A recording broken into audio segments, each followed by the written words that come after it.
This is John Kovar. Today I'm going to do my informative speech. Here is my audience. Okay, so the name James Joseph Dresnok probably doesn't mean anything to you.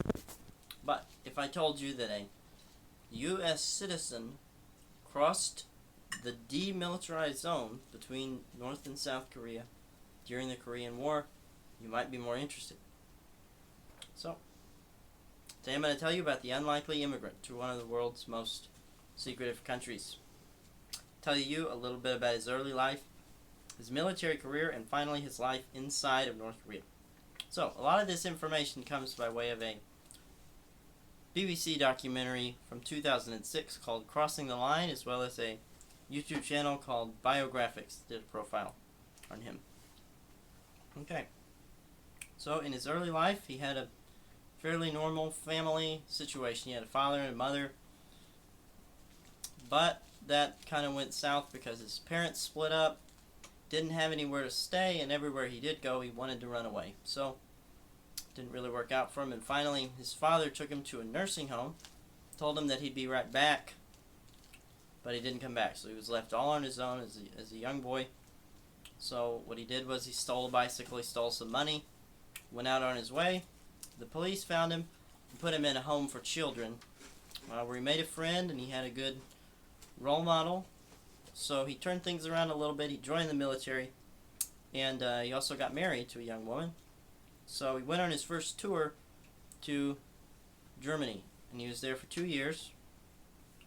And then his wife wrote him a letter and told him that she had found a lover and that she wanted a divorce. So he was devastated about that. So he re-enlisted for another tour.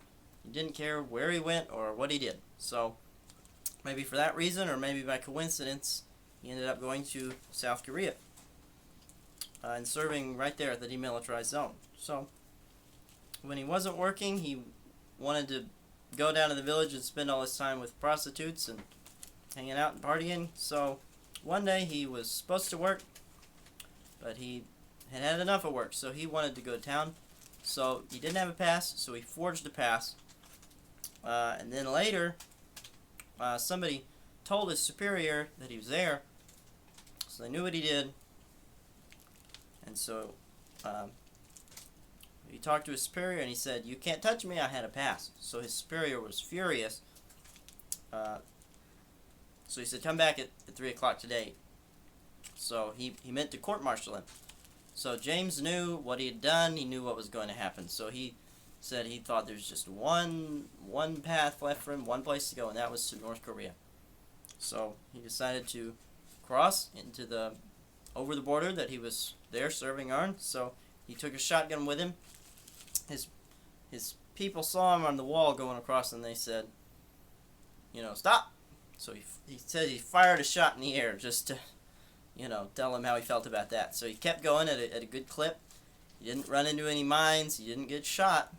So the North Koreans finally spotted him, of course, and they sent out their people, and they really wanted to kill him, probably, but it sounded like, but the guy in charge of their little group said, "No, we're not going to do that. We're going to take him hostage." So bag over his head, tied him up, and then he was in captivity.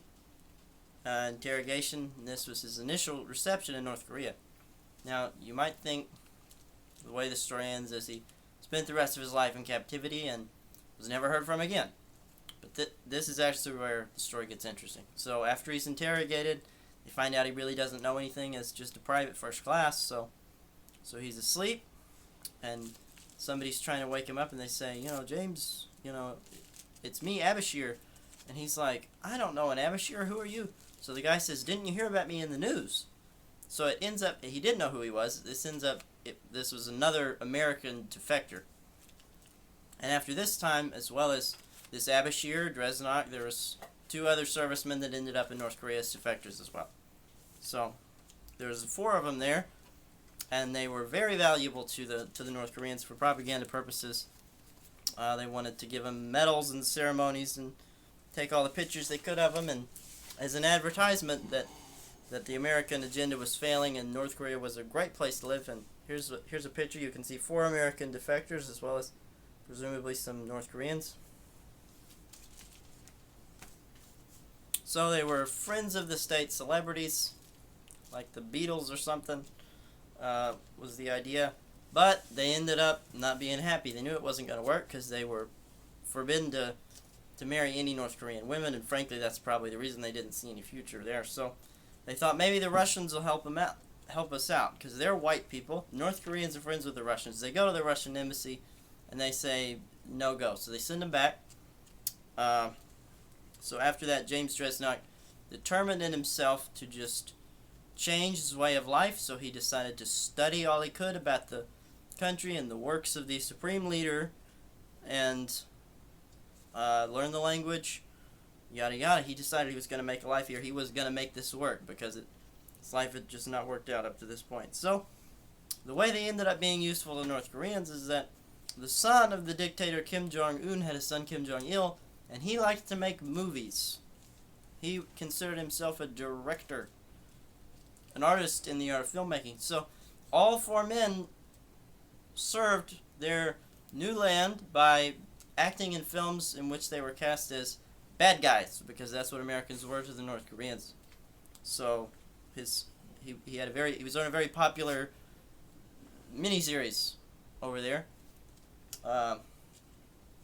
in North Korea, and he was known as Arthur by many North Koreans for the rest of his life, because that's the name of his character in the play.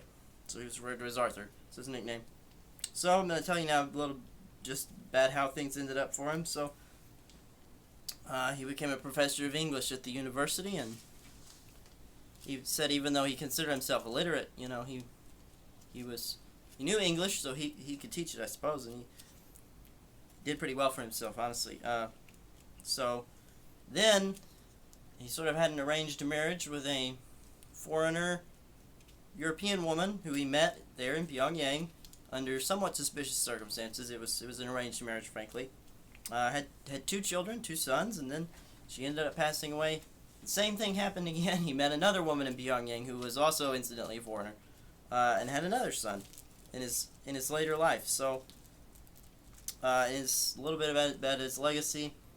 And a few years ago he passed away, which is his 2 sons confirmed, according to The Guardian, saying that he was loyal to Kim Jong-un at the time of his death. He was still loyal to North Korea. He said that they'd done well for him. He survived even the arduous march, the infamous famine in North Korea throughout the 1990s, saying he was always taken care of and given his rations of rice. So that's just a little bit about James Joseph Dresnok. So I've told you about the unlikely immigrant to one of the world's most secretive countries. Told you about his early life, his military career, and his life inside North Korea. So from the story of James Dresnok, I invite you to make your own conclusions, but encourage you to keep an open mind and to remember our circumstances may be decided by forces outside of our control, but our lives are what we make them.